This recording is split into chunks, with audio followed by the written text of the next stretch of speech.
A'udzubillahi minasyaitonirrajim. Bismillahirrahmanirrahim. Alhamdulillah wassalatu wassalamu ala Rasulillah sallallahu alaihi wasallam wa ala alihi wa ashabihi wa mawala. Qala radhiyallahu anhu wa nafa'ana bihi wa bi ulumihi fi darain amin ya rabbal alamin. Kaidah 39 ya. Kaidah 39. Qala radhiyallahu mabna al-ilmi 'ala al-bahthi wa tahqiq wa mabna al-hali 'ala at-taslimi wa tasdiq. Ini 40. 39. Itu 40. Ada yang 40, ada yang sama 39.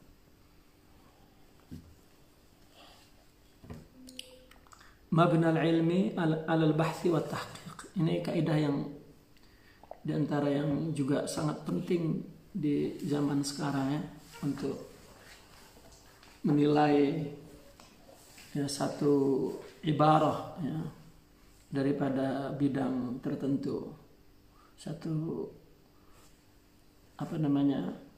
ucapan ya, yang diungkapkan oleh bidang-bidang tertentu. Mabnal ilmi ya, binaan ilmu, bangunan ilmu ya, ilmu berdiri di atas al-bahath ya, di atas kajian, di atas riset ya, wa tahqiq dan penelitian. Jadi kalau orang berbicara yang memang asasnya ilmu, maka dilihat dalilnya ada atau tidak, baik nakli atau akli. Ya, karena memang ilmu itu dicapai melalui jalan al-bahas wa tahqiq. Adapun mabnal hal, adapun pijakan asas ya, hal itu berdiri di atas taslim dan tasdiq. Ya. Ketika orang sufi berbicara tentang apa yang dia rasa minal azwaqi wal wijdan, maka ucapannya bukan kemudian dicari dalilnya, dibahas, ditahqiq. Ya. Namun diserahkan kepada si pengucapnya begitu. Maka ucapan atau hal itu berdiri di atas taslim dan tasdiq.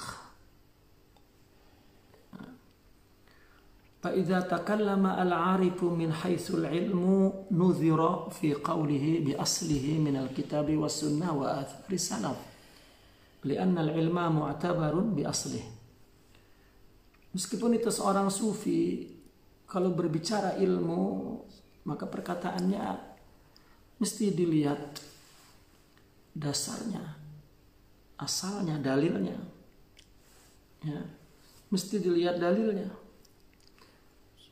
dari kitab ya, dan dari sunnah. Atau perkataan sahabat sebagai dalilnya. Karena memang ilmu ya, diiktibar itu karena ada dalilnya. Baru dikatakan itu benar dan itu sebuah ilmu yang boleh diikuti jika ada dalilnya. Ya, tidak boleh kita mendengarkan satu pendapat, satu paham, satu hukum kalau tidak berdasarkan dalil Al-Quran dan Sunnah serta kalam ijma' ulama. Ya, kita ambil, kita ikuti begitu saja sebelum kita pastikan bahwa kalam itu ada asalnya, ada dalilnya. Wa idza takallama min haitsul halu sulima lahu dzauquh. Kalau berbicara berdasarkan hal, maka itu hanyalah itu zauq dia, itu keadaan dia pada saat itu. idz la yusalu ilaihi illa bimithlihi, idz la yusal ilaihi illa bimithlihi fahuwa mu'tabarun biwujdanih. Nah, karena tidak akan dapat dipahami ya, artinya tidak dapat disambung ucapan atas dasar hak, melainkan ya dengan hal yang sama, ya, dengan zauk yang sama itu. Karena kalau ucapan yang keluar daripada kondisi hal, ya itu berdasarkan wujdan. Kalau ilmu, fal ilmu bihi fal ilmu bihi mustanidun li amanati sahibi. Untuk mengetahui hal dan zauk itu bersandar kepada keamanahan si pengucapnya, si pemiliknya itu. Ya, kalau memang si pengucapnya adalah orang yang saleh, taqi, ya, dia artinya orang yang mu'tabar sebagai seorang yang sufi, maka kita serahkan kepada dia, memang itu adalah haluh. Nah, kemudian summa la yuqtada bihi, tidak dapat diikuti. Ya, ucapannya itu yang kita ikuti nanti adalah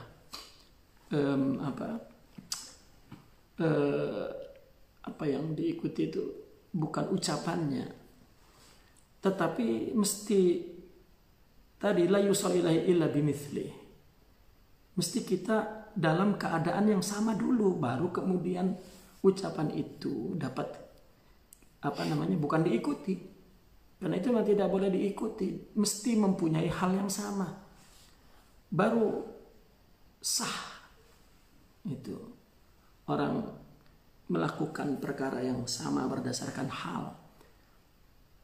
Ya. Li'adami umumi hukmihi illa bihaqqi mithlih itu. Karena hukum perkataan itu tidak bisa digeneralisir, melainkan pada hak yang serupa, melainkan pada orang yang punya hal yang sama, maka silahkan. Jadi yang dilihat itu dari halnya itu, dari wujdannya itu yang mu'tabar itu. Contoh nih, qala ustadzun li muridih, ini contoh ini. Seorang syekh berkata kepada muridnya, ya bunai barridil ma'a, ini perkataan Imam Abul Hasan Syazili. Fa innaka in syaribta ma'an baridan hamidtallaha bi kulliyati qalbik, wa in syaribtahu sukhnan hamidtallaha ala kazazati nafsin. Ya kan dikatakan kalau secara penilaian ilmiah, Syekh atau Tarekat Syaziliyah ini dia meletakkan akhlak yang tertinggi itu adalah syukur. Maka dikatakan Tarekat Syaziliyah itu adalah Tarekatus syukur, di mana bahwa akhirnya manusia setelah dia ma'rifat, maka dan dia beribadah, berhidup dengan ma'rifatullah itu, hanya kewajiban dia adalah mensyukuri semua itu, karena memang semua anugerah dari Allah. Namun persoalannya kenapa syukur menjadi tinggi? Setelah dia mampu mensyukuri, maka kesyukuran itu perlu disyukuri, sehingga maqam itu adalah ma la nihayatalah. Apapun yang ini juga artinya penilaian ilmiah ya, karena seolah-olah ucapan Imam Abul Hasan Syazili yang keluar dari wujdannya, dari zauknya, selalu mencerminkan bahwa hidup ini memang perlu disyukuri apapun keadaannya. Dan kesyukuran yang paling tinggi ya, adalah kesyukuran kepada syukur. Dan itu punya dalil di mana Allah berfirman, wa qalilun min ibadiyasy syakur. Yang sedikit itu kan yang elit. Nah, oleh karena itu dalam hal tertentu ya, beliau pernah berkata begini, wahai bunai, anakku, dinginkan, sejukkan air itu. Karena jika engkau minum air dingin, air sejuk, engkau dapat bersyukur dengan totalitas jiwamu, dengan seluruh jiwa ragamu engkau bersyukur itu, dengan kulliyati qalbi. Tetapi kalau kamu minum air panas, kamu bersyukur juga, tetapi sambil kepanasan, alhamdulillah. Gitu. Tapi kalau dingin, alhamdulillah. Nah, ini kan hal seorang sufi pada saat itu sedang artinya makom syukurnya yang memang menjadi makomnya sudah ya. Dia merasakan bahwa hal dia yajidu fi qalbihi, ketika dia minum air sejuk itu lebih total syukurnya gitu. Itu kan hal gitu ya. Tapi mungkin aja pada satu ketika kalau memang tengah batuk tak boleh minum air sejuk, ya jangan minum air sejuk. Itu bukan perintah, itu hal, itu bukan ilmu. Bukan wah orang Sazili itu minum air sejuk, tiap hari minum air sejuk. Ya, jahil. Itu hal.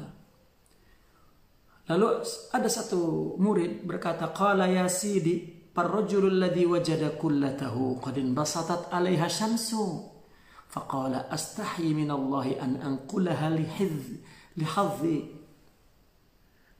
Ya. Ada seorang bertanya, ya, ada orang yang mendapatkan kullahnya. Kullah itu kendi dari tanah itu, tembikar itu.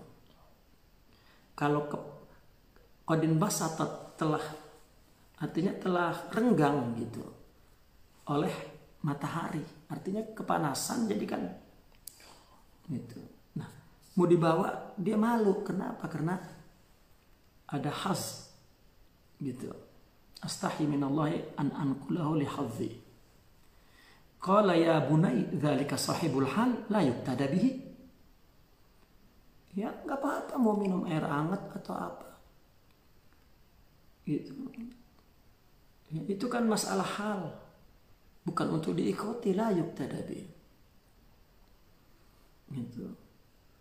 Jadi bukan di air sejuknya. Ya karena dikenal kalau bicara tentang Imam Abul Hasan mesti disebut halus syukurnya beliau. Seperti beliau tidak pernah memakai baju itu lusuh, gitu, tidak pernah. Selalu rapi.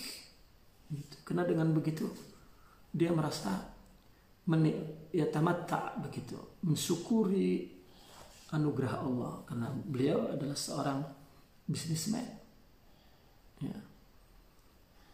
Dan dia pun memakai minyak harum yang mahal dan harum, ya. Nah maka tidak nampak ya, melihat Sayyidina Abul Hasan itu orang yang perlu kepada orang lain dari penampilan dia. Itu juga hal dia kan, hal gitu, hal dia. Baik,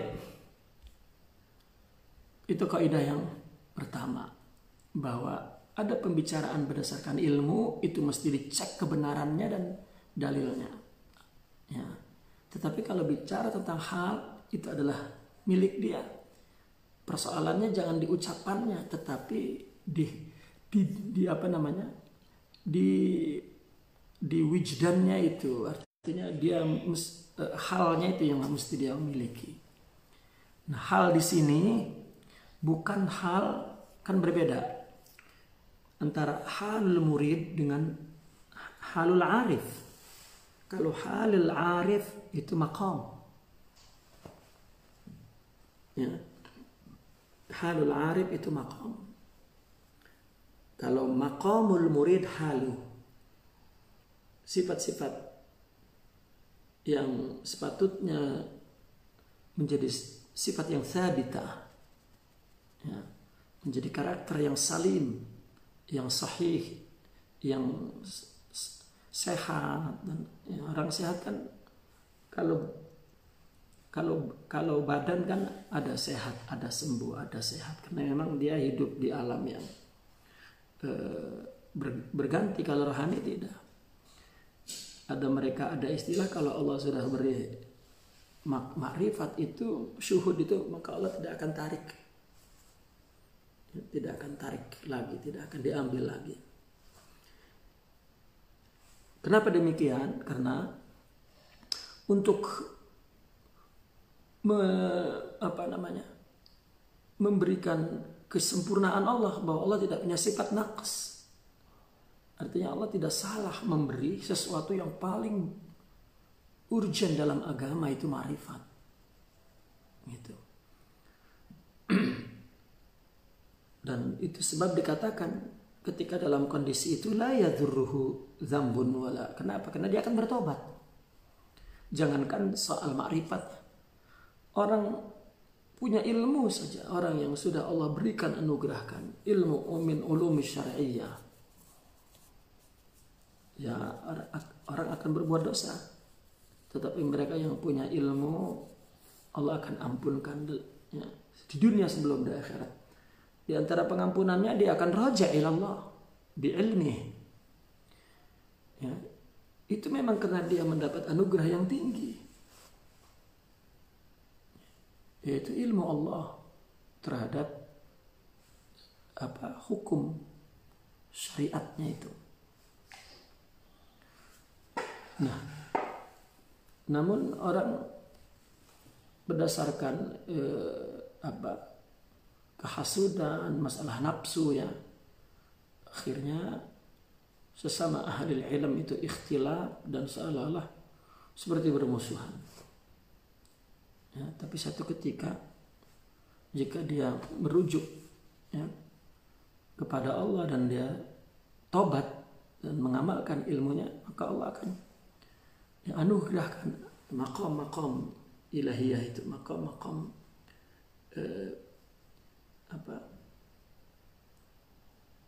kemuliaan itu di dalam dirinya. Nah, maka hal bagi aulia itu, meskipun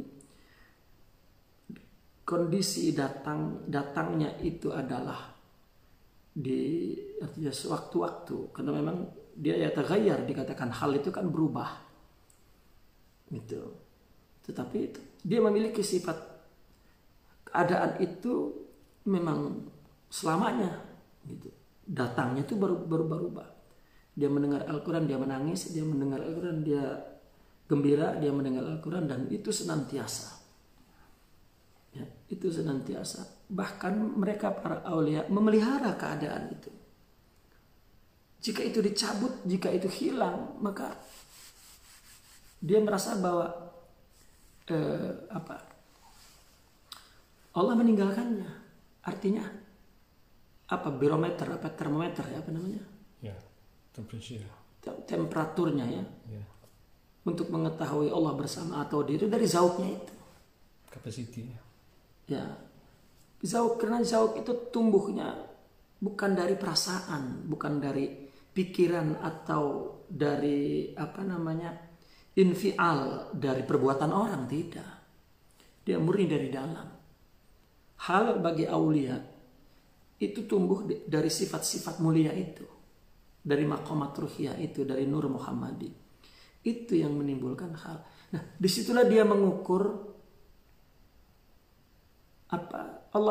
Allah meninggalkan atau tidak. Ya. Karena Allah gaib mutlak, tak dapat dibuktikan dengan akal, dengan zauknya itu. Dan itulah hal. Maka tasawuf itu dikatakan ilmu hal, abdul hal adalah hal yang lahir daripada maqamat. Adapun hal murid disebut hal itu juga maknanya berubah-ubah. Itu yang hal bagi murid ini masalah maqam, seperti sabar kan maqam. Ya, seorang yang belum arif, sabarnya itu terkadang datang, terkadang tidak ada. Itu hal namanya. Gitu. Lalu yang dimaksud hal oleh orang arif, bagaimana si murid punya, tapi halnya keluar dari nafsu, bukan dari roh. Itu di Risalah Qusairiyah dibahas oleh Imam Qushairi seperti al-basat wal qabd. Basat qabdnya sufi arif itu minar ruh. Basat qabd itu hal, dan hal ini memang berubah-ubah tergantung keadaan, tetapi dia sedia ada dan sabit. Gitu. Setiap kondisi apapun sabit. Bahkan itu yang tadi kita katakan itu menjadi ukuran Allah bersama dia atau tidak. Jika tidak, maka dia akan cari Allah itu min wijdani. Contoh misalnya, kita sering cerita, qasidah kalau sudah tidak memberikan kesan ditinggalkan. Kenapa? Karena itu berarti sudah sudah masuk kepada haz hawa, haz nafs. Dan mereka hidup tidak mau atas dasar itu, dan dia boleh mengendalikannya. Oh tidak. Ya. Maka dia tinggalkan qasidah itu. Dia cari qasidah lain judulnya, tajuknya. Ya, untuk menimbulkan hal lagi. Nah, dan itu tidak dengan pikiran, itu dengan fitrah sudah. Mereka berapa masa menggunakan waktu untuk mubah, berapa lama untuk mubah, apa itu sudah temperaturnya itu sudah terus berjalan. Ya, tidak terbawa oleh keadaan, oleh orang, dia independen. Gitu. Ya. Nah itu barangkali yang dikatakan bahwa orang makin dekat dengan Allah makin jauh dengan manusia, makin ditinggalkan dengan manusia dalam hubungan emosionalnya itu.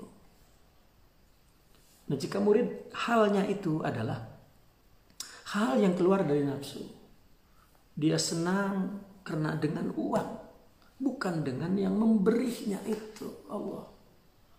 Dia senang dengan benda, bukan dengan yang memberi benda itu. Kalau nggak ada bendanya sedih lagi, ya, dan seterusnya. Nah itu perbedaannya. Maka ketika ada hal, ya kalau orang kita nyebutnya ada zauk, betul lah. Ya, karena memang hal itu keluar dari zauk itu. Zauk itu adalah lidah, akhlak. Orang punya sabar, orang punya ridho, seolah-olah dia menjilat, merasa. Musibah itu rasa lain. Ya. Zauk, idrok, kan kalau kita bicara idrok, lihat dalam bab idrok itu. Idrok menurut fuqaha, idrok menurut filsafat, idrok menurut sufi. Ketika idrok menurut sufi, itu akan sinonim dengan az-zauk wal fana. Ya, idrok itu karena idroknya dari rohani, bukan dari hissi. Jadi zauk itu adalah idrakur rohani, adalah karena ada sifat-sifat akhlak itu. Jika tidak, maka dia bicara mulutnya benar, otaknya benar pun dia tidak merasakan kebenaran itu. Dia hanya meniru bunyi. Ya, apalagi dia menjawab sambil membela diri dan mengalahkan orang. Nah, itu sudah oleh orang sufi ditinggalkan itu bicara, meskipun ya, dia benar, lagi dia salah membela. Benar aja sudah ditinggalkan. Kenapa? Orang sufi mengatakan bahwa dia yatakallam billahi wa yaskut billah. Arti billah itu tadi bizauk, rohani. Nah maka ucapan-ucapan yang keluar dari hal ketika dia basat, ketika dia ya, qabad, ketika dia unus. Misalnya dia lagi mendengar Al-Quran, tiba-tiba begitu dia mendengar Al-Quran terus blok jatuh. Itu kan banyak kisah-kisah itu. Ya, orang ngebahasnya diangkat kepada meja pembahasan, meja tahqiq. Ya, nggak sampai-sampai. Ya, jika punya hal yang sama, baru itu taslim ilahi. Bukan itu yang kita ikuti, tetapi memiliki wijdan dan azwaq itu yang ya, yang dikudwahkan, yang kita kudwahkan itu. Ya. Wallahu a'lam. Taib. Qaidah arba'un. Maka ma'qulan paburhanuhu fi nafsih. Sesuatu yang ma'qul, ya, ungkapan-ungkapan yang logik, yang rasional, yang ilustratif gitu ya. Itu dalil kebenarannya itu ada pada ma'qul itu. Artinya ada pada keindependenan capaian akal. Kalau misalnya kita mendengar, mendengar ada ilustrasi secara logika ya. Lalu kemudian dari mana kita ingin mengetahui kebenaran logika itu? Kita gunakan logika kita. Jika kita sampai dan mendapatkan makna dari ilustrasi logika itu, sudah selesai. Dan itu punya kita. Tidak perlu kita sandarkan kepada orang. Ilustrasi itu.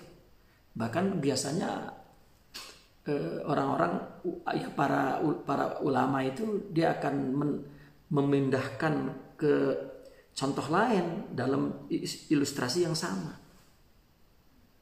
Ya, kecuali orang bicara dalil dan burhannya adalah Al-Quran dan Sunnah, ya mesti dicek Al-Quran dan Sunnahnya itu.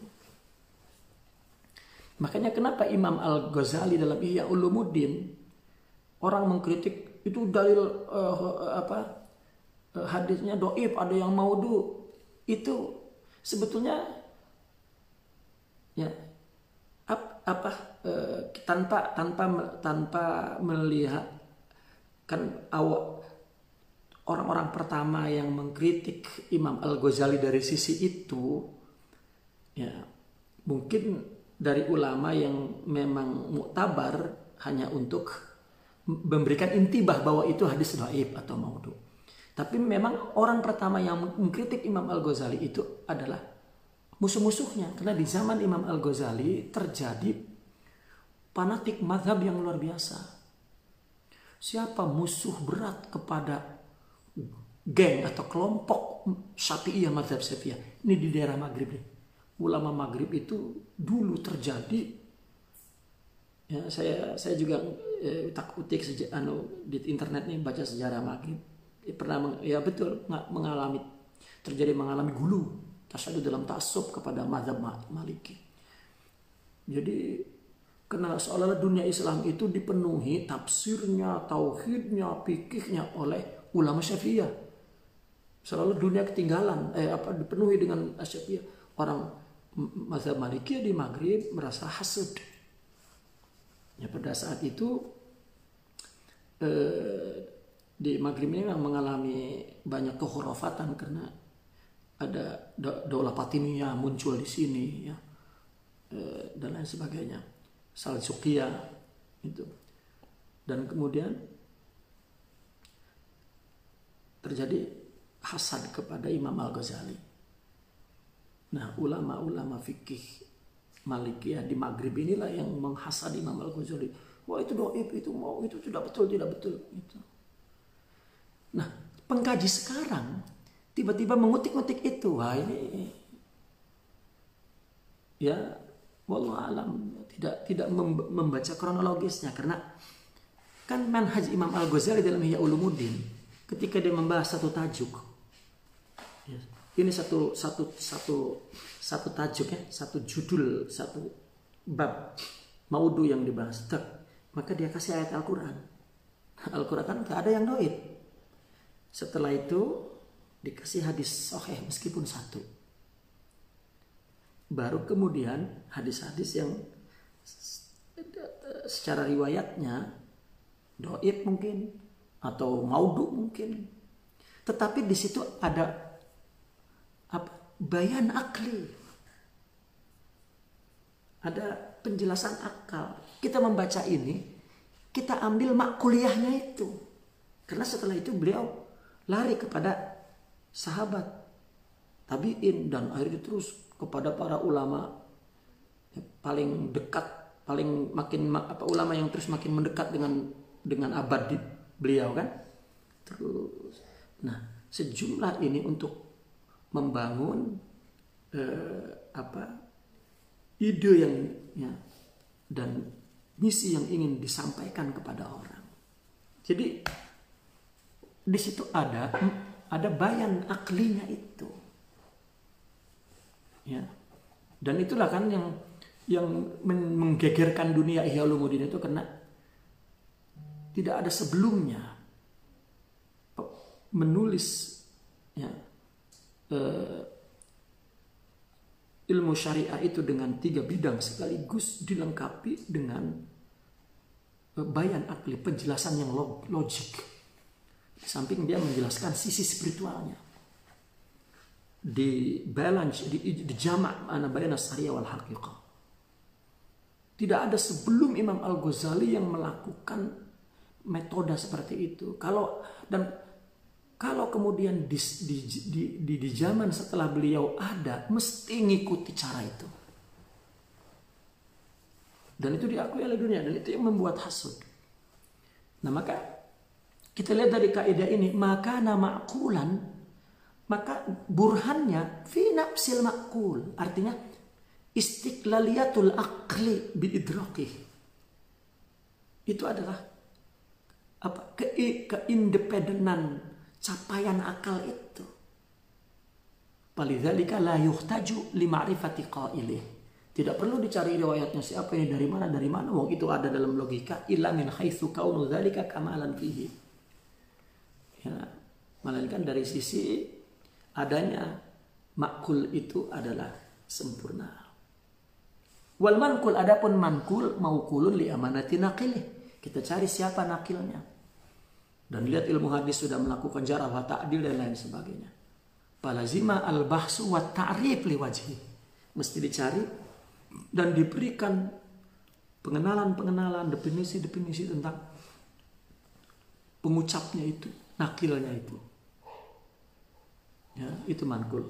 Wa ma tarakkaba minhuma ihtita lahu bita'arrufi wa ta'rif. Bagaimana jika ada sesuatu yang tersusun dari makul dan mankul? Ihtita lahu, maka ihtita itu dari muhit, dari ihata, bukan dari ihtiyat. Ya, ihtita ya, dari ihtata, yakni jika tersusun dari makul dan mankul, maka dibungkus, diliputi ya, sesuatu yang tersusun dari 2 mankul dan makul itu bita'arrufi wa ta'rif. Ta'rifnya kalau memang yang berkaitan dengan mankulnya diberikan ta'rif ya, ta'rif artinya biografi ya, si pengucapnya dari mana, bagaimana, dicek dalilnya dan lain sebagainya. Adapun makulnya cukup diberikan ta'aruf, dijelaskan ta'aruf itu artinya dijelaskan isi kandungan ilustrasi logika itu, bayan akli itu. Maqad qala Ibn Sirin radhiyallahu anhu, inna hadzal haditsa dinun fangzuru amman ta'khudhuna dinakum. Nah, penjelasan ini kan, ayat ini ya, redaksi ini kan ada 2. Yang pertama sesuatu yang bersifat makul. Inna hadzal haditsa dinun. Kenapa? Karena Imam Ibn Sirin ini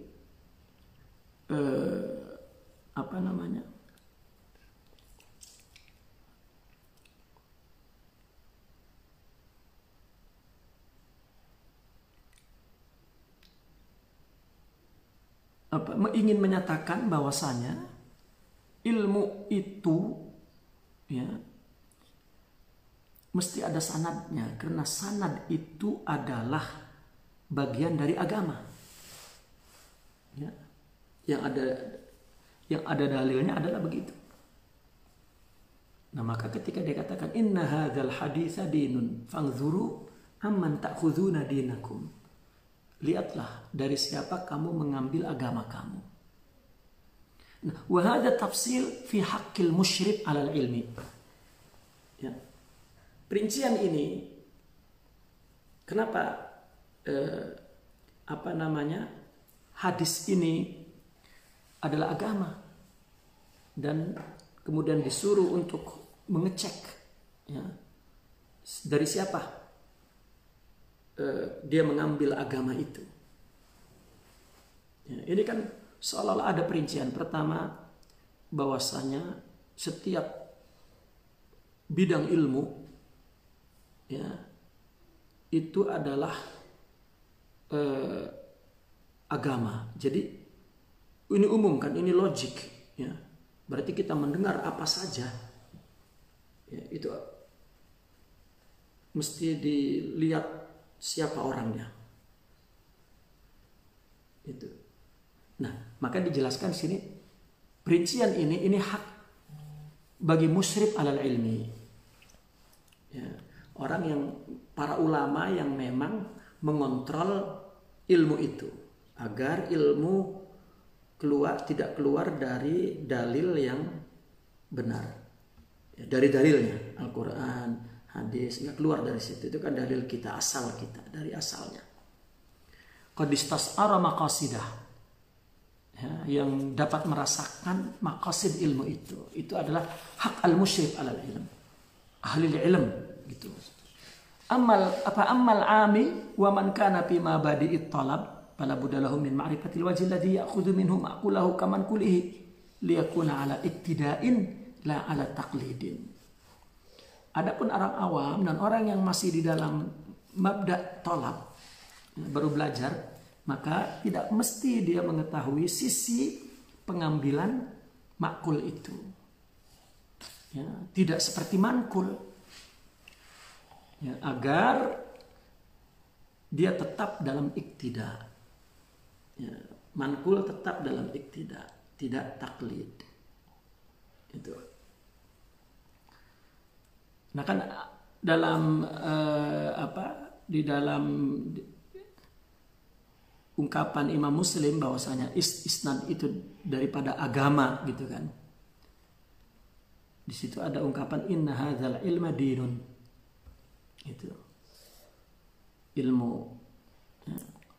Ya, artinya maksud ilmu itu adalah ilmu hadis.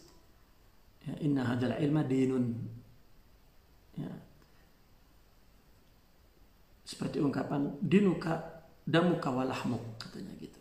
Agamamu darah dagingmu, undur aman ta'khud. Ya.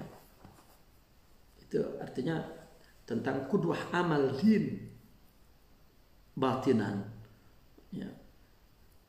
Adapun zahiran tentang mankulat, ya, mankul nas ilmu yang asalnya dari Al-Quran dan hadis itu ya, memang mesti dicek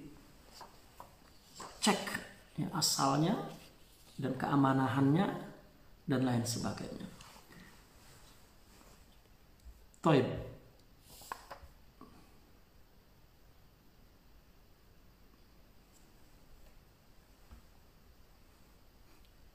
Ya kan ketika kenapa di sini dikatakan Ibnu Sirin? Ada dalam muqaddimah Fathul Bari kalau tidak salah ya. Itu mungkin perlu dicek kembali. Timbulnya istilah ahli sunnah itu di zaman Imam Ibn Sirin ini.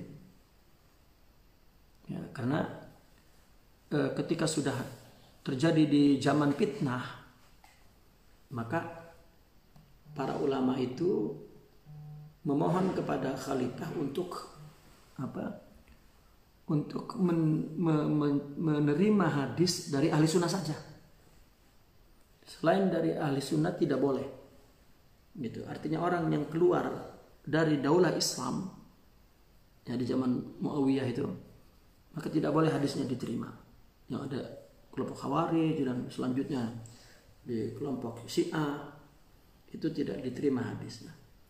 Maka itu kemudian disitulah muncul istilah ahli sunnah wal jamaah. Dipakai istilah itu di zaman Imam Ibnu Sirin. Tadinya kan yang namanya hadis Nabi mengatakan bahwa umatku akan terpecah sekian, gitu.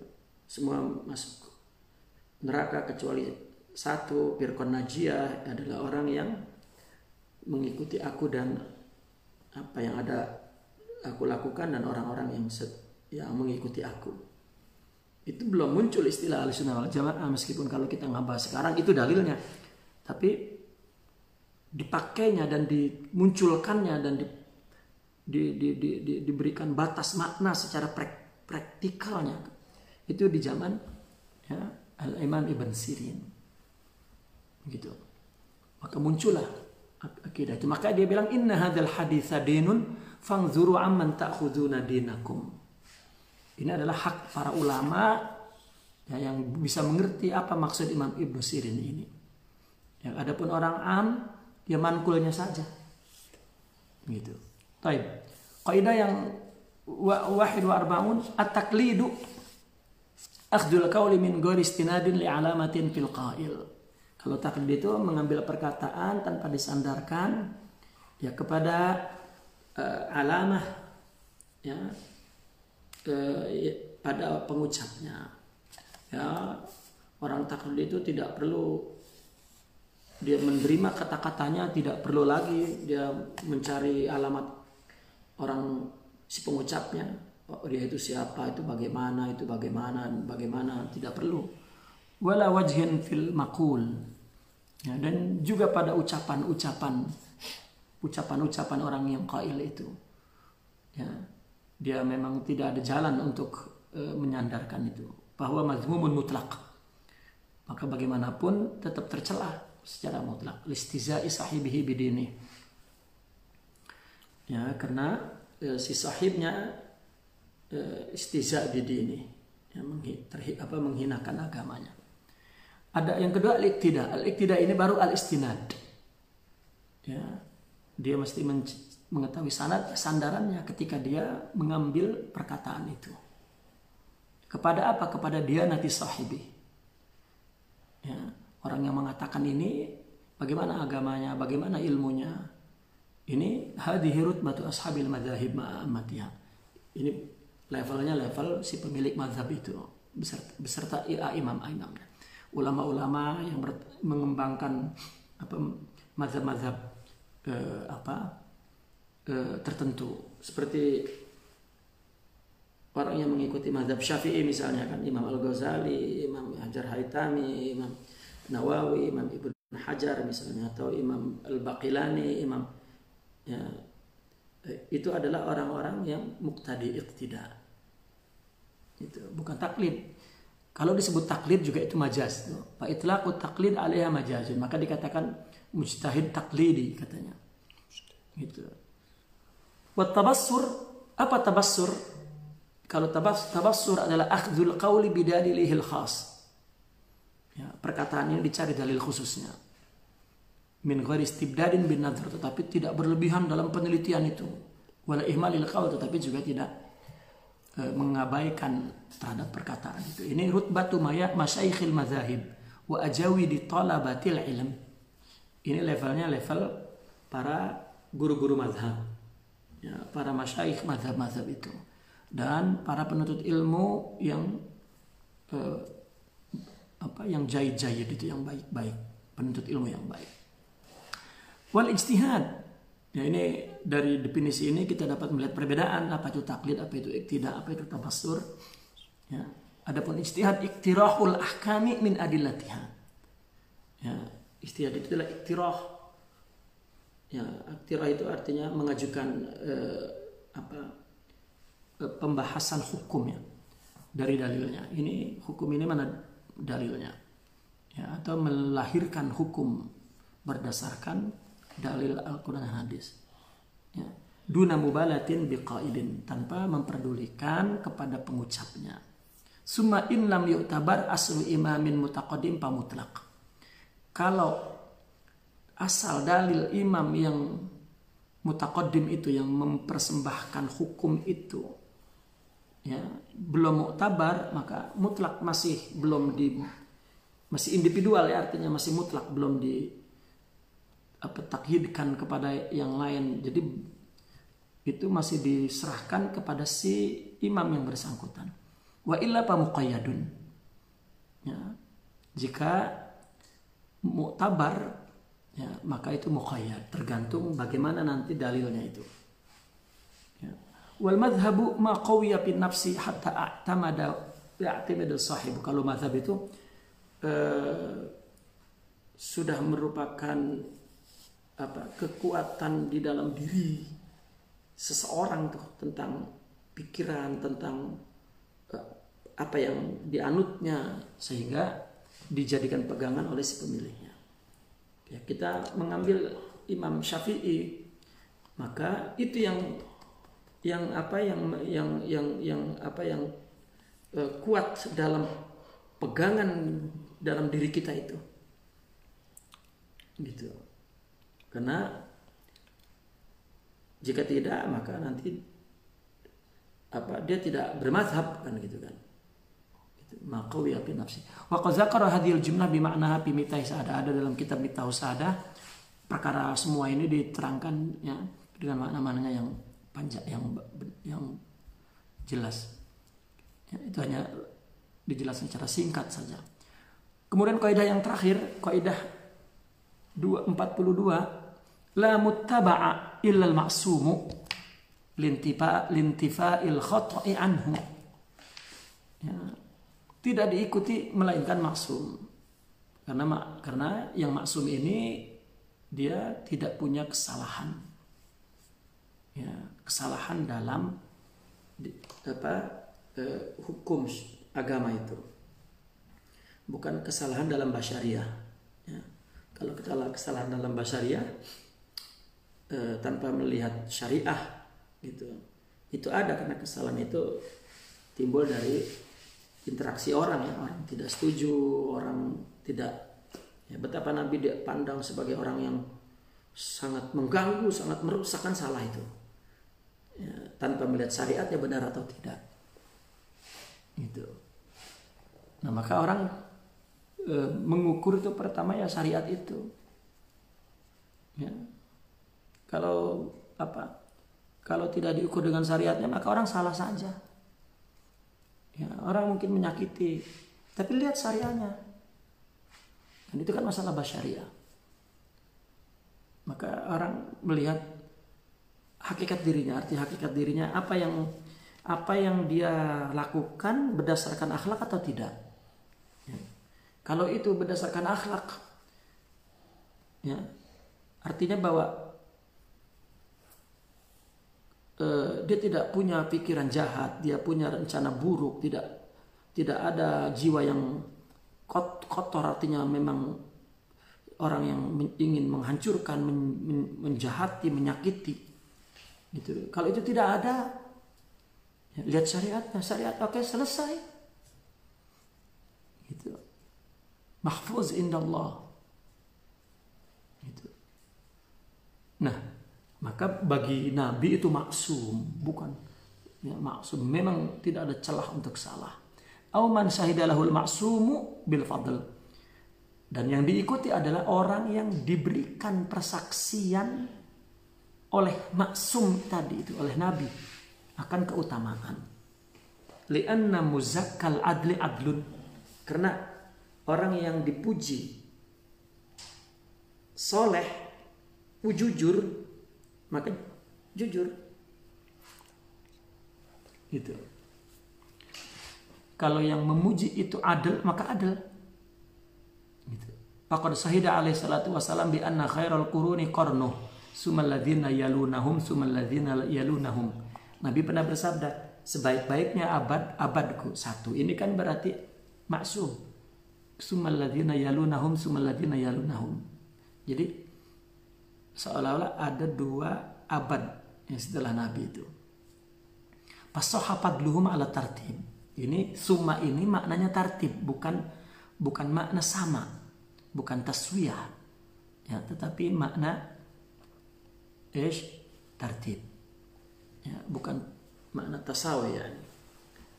Tartib artinya kalau kita mendapati pandangan mana yang lebih baik, ya, tentu yang lebih baik yang awal, tetapi mana yang lebih sempurna itu yang terakhir. Ini dari hadis inilah. Misalnya ada orang berkata begini, ini pendapat Sayyidina Imam Syafi'i, sahabat tidak demikian. Mana yang lebih tepat diikuti? Imam Syafi'i. Ya, Imam Syafi'i. Artinya imam-imam yang berada di abad-abad yang disaksikan oleh maksum, itu maksum pendapatnya. Ya. Lakin as-sahabatu, nah ini alasannya di sini. Itu ma'ruf sekali orang, ya, fuqaha tidak, artinya ahli hadis pun tidak begini membahasnya. Tapi orang sufi, ya, yang muhaddis itu, dia membahas lebih detail.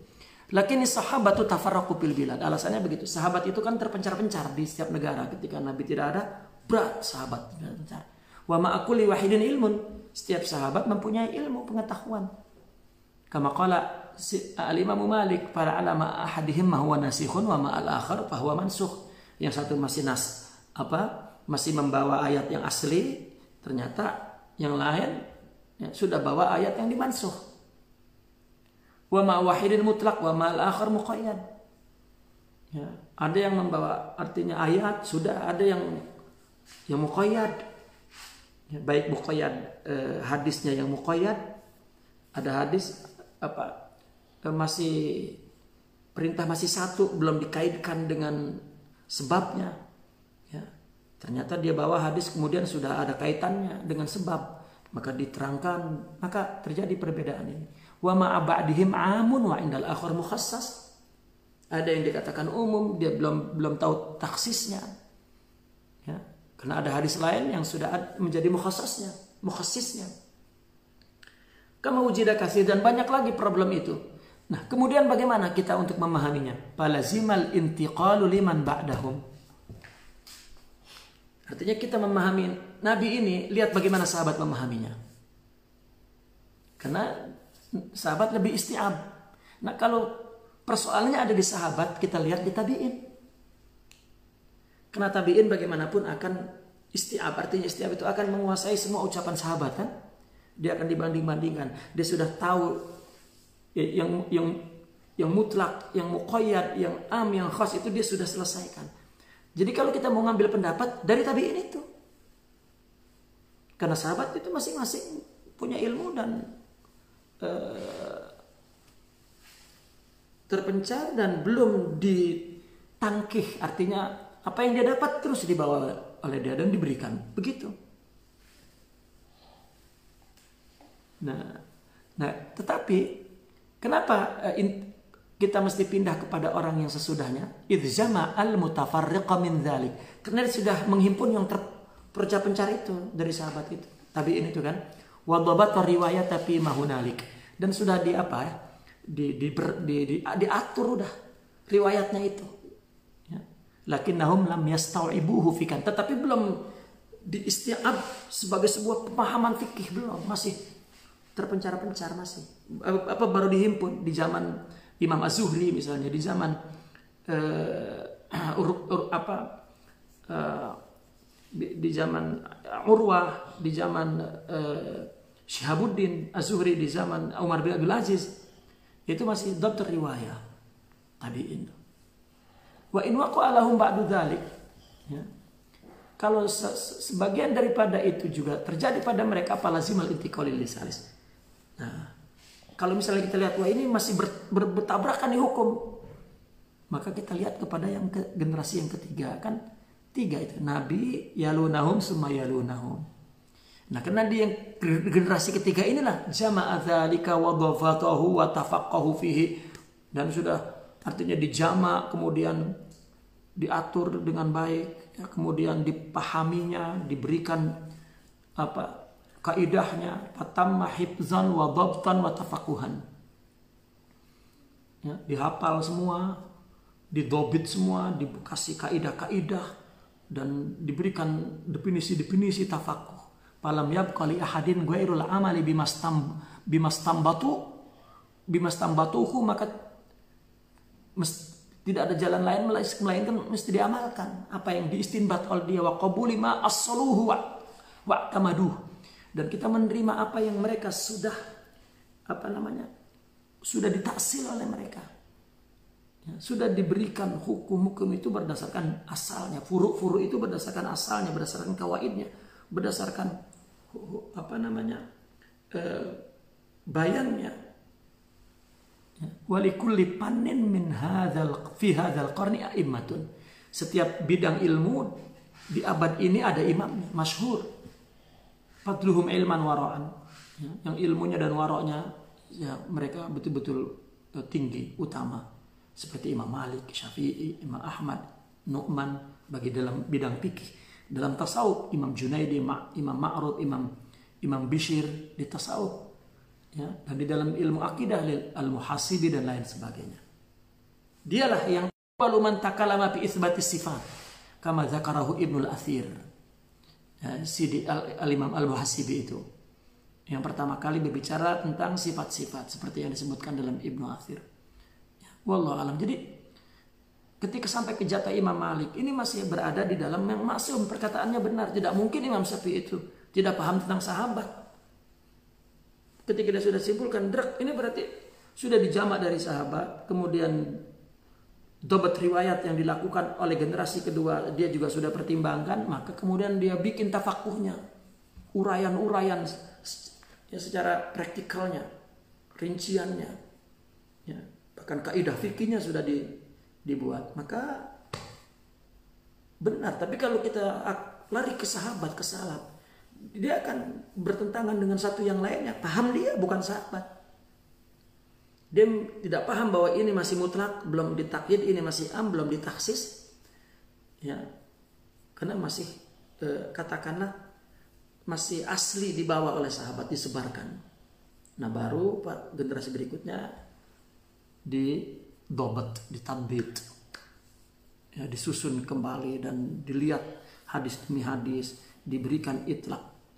Ya, yang mutlaknya, yang muqayyadnya dan lain sebagainya. Kaidah sudah 4 ya. Taib naqifuna walhamdulillah. Al-Fatihah.